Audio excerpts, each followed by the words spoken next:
Hai Sobat Ekonomi semua. Selamat datang di podcast UAS Makroekonomi Bareng kami, anak-anak digital bisnis pejuang SAS. Hari ini kita bakal bahas topik yang gurih-gurih nyesah tentang ekonomi daerah Bangka Belitung, khususnya soal pendapatan desa dan sektor perikanan. Katanya kita negara maritim, laut luas, potensi gede, tapi kok nelayannya makin susah ya? Nah, kita bakal kulik datanya dan cari tahu isu-isunya.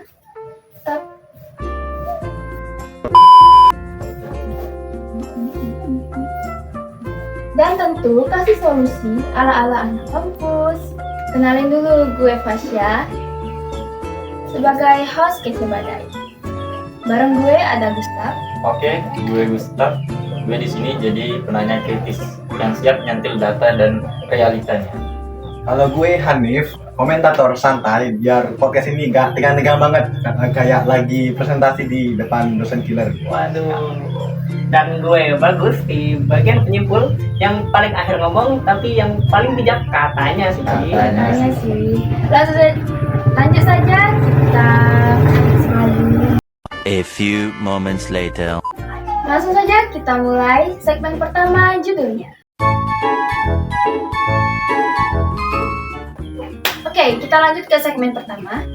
Data berbicara, tapi siapa yang dengerin? Jadi berdasarkan artikel penelitian yang udah kita kulik, ada dua hal utama yang kita bahas pada hari ini. Yaitu yang pertama, pendapatan desa di Bangka Belitung pada tahun 2024 dan nilai produksi sektor perikanan laut. Kabupaten Bangka tuh paling tinggi realisasi pendapatan desanya. Tapi giliran hasil laut, Bangka Barat yang paling luput. Aneh nggak sih?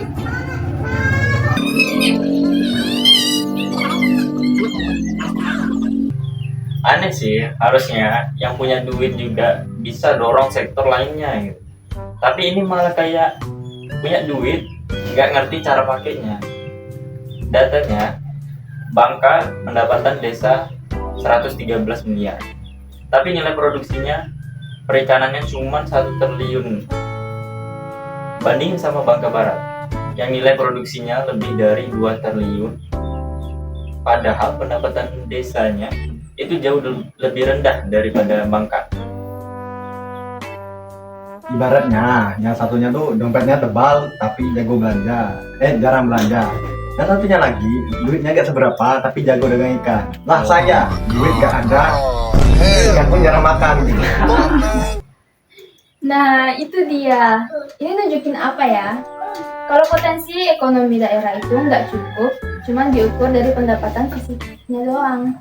Yep, harus kita lihat juga dari sektor real, kayak perikanan.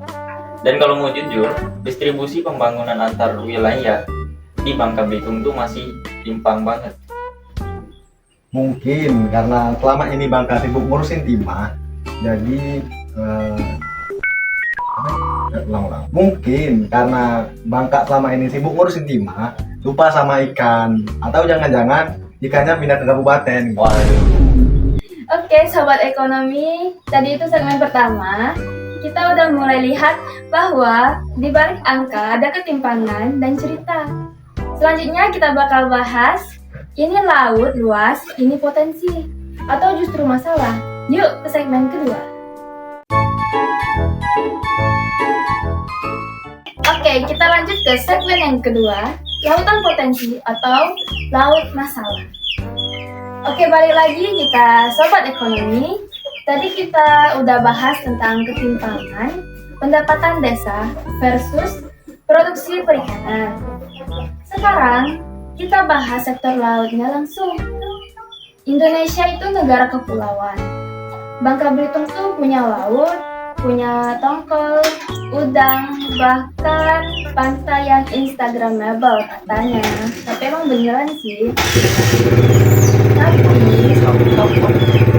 Years later. Tapi kenapa nelayan kita masih banyak yang hidupnya susah? Masalah utamanya tuh ada di infrastruktur dan pembangunan dan distribusi pembangunan. Menurut artikel ini, banyak wilayah pesisir di Bangka Belitung yang minim fasilitas pelabuhannya, kayak tempat pendinginannya, akses pasarnya. Jadi meski tangkapan ikan ini banyak, tapi nilai jualnya kecil gitu. Akhirnya nggak ngangkat ekonomi daerah tersebut. Kasihan juga sih, udah capek-capek nangkap ikan, tapi pas nyampe di darat nggak tahu jual kemana. Nah, ikan segar jadi ikan setengah hidup. Dan ada juga isu lingkungan.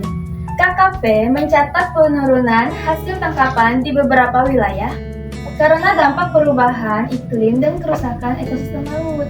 Betul, kalau kita biarin terus, bisa-bisa anak cucu kita cuma bisa lihat ikan tongkol di museum doang. Atau sekedar WA doang, ikan tongkol nangis lihat data produksi kita. Bukan cuma nelayan yang terdampak ya, tapi juga ketahanan pangan lokal. Perikanan itu bukan sektor kecil. Kontribusinya ke PDRB daerah itu lebih dari 7% loh.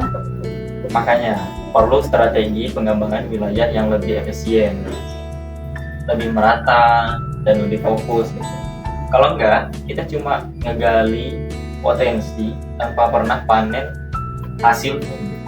Udah kayak ngegas motor nih, tapi lupa buka tangki bensinnya gitu. Segmen ini ngebuka mata kita soal tantangan besar di balik potensi besar. Tapi kita nggak mau cuma jadi pengamat. Kita cari solusi di segmen berikutnya.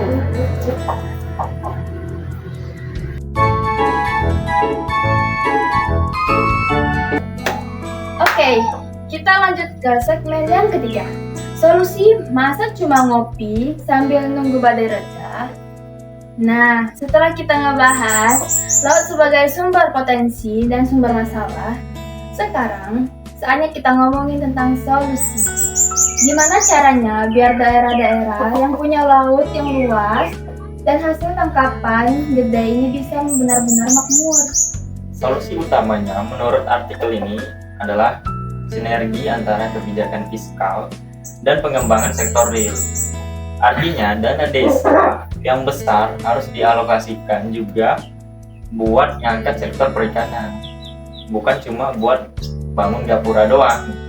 Ya iyalah, gapura doang boleh megah, tapi nelayan masih banyak yang manggap-manggap, itu kan ironis gitu. Selain itu, artikel juga rekomendasikan penguatan infrastruktur. Contohnya, bangun pelabuhan khusus nelayan.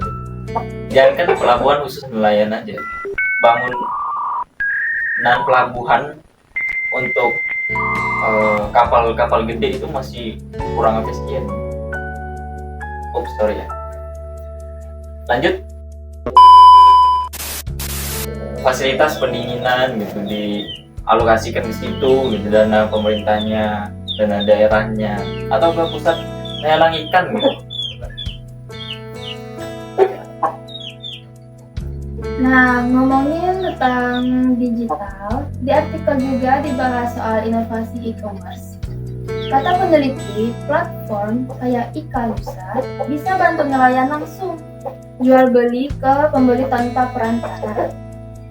Tapi sinyalnya lancar nggak? Jangan-jangan kalau buka aplikasinya tuh malah loading ikan. Please wait, please. Wah. Ya itu juga bagian dari tantangan. Makanya perlu pendekatan pembangunan yang menyeluruh, mulai dari fisik, sosial, dan digital.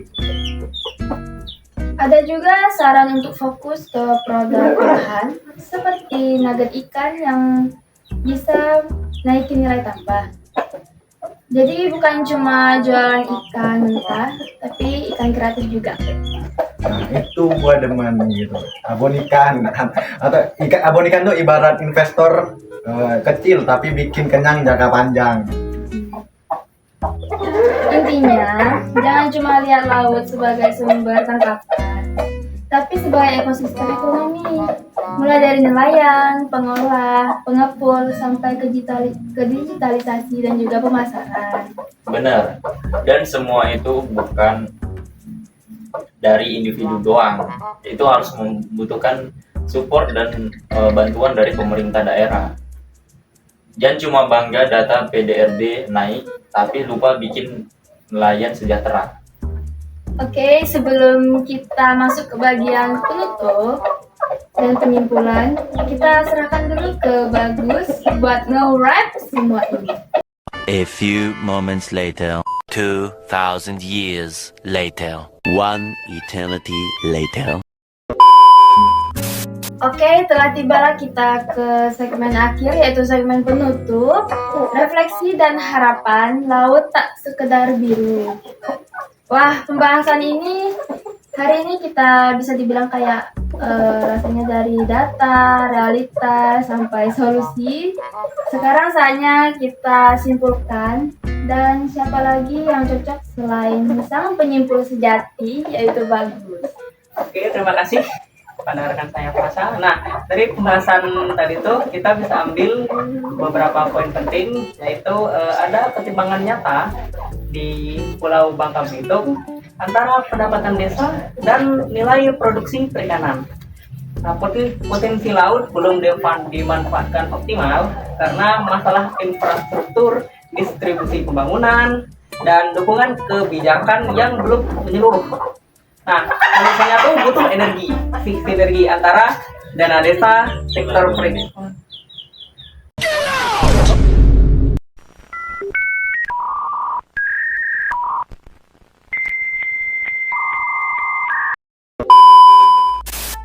Oke, terima kasih Fasa. Dari pembahasan tadi, kita bisa ambil beberapa poin penting, yaitu ada ketimpangan nyata di Pulau Bangka Belitung antara pendapatan desa dan nilai produksi perikanan.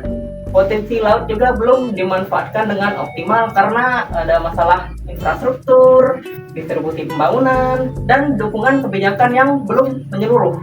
Nah, solusinya tuh butuh sinergi, yaitu antara dana desa, sektor perikanan, digitalisasi, dan inovasi produk olahan. Pemerintah daerah juga harus punya visi yang strategis sesuai karakter antar wilayah yang kuat di laut, dorong perikanannya yang kuat secara fiskal, dan membantu pembangunan sektoral. Iya, karena kalau kita terus berharap ke laut kasih solusi, itu sama aja kalau kayak kita nungguin ikan datang sendiri ke dapur. Nah, benar tuh. Nah, aku juga dan harapan kita semua, semoga ke depan data ini bukan cuma jadi laporan, tetapi dasar kebijakan. Karena kalau semua energi ini berjalan, bukan cuma ekonomi yang naik, tetapi juga kesejahteraan masyarakat pesisir. Setuju banget. Jadi itu tadi podcast kami tentang ekonomi daerah Bangka Belitung, antara potensi dan juga ketimpangan. Semoga bisa jadi refleksi buat kita semua.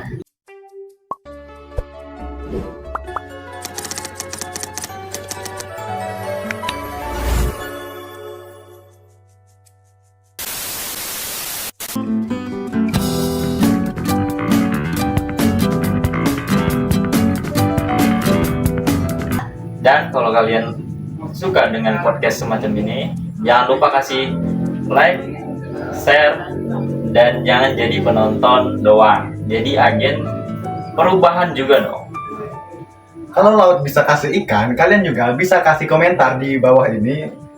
Jangan jadi bisa jadi biar kamu tahu biar kami tahu siapa aja yang nonton video ini sampai habis.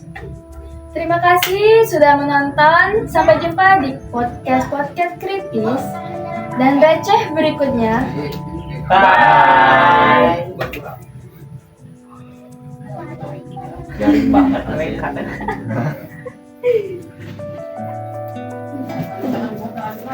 Bye.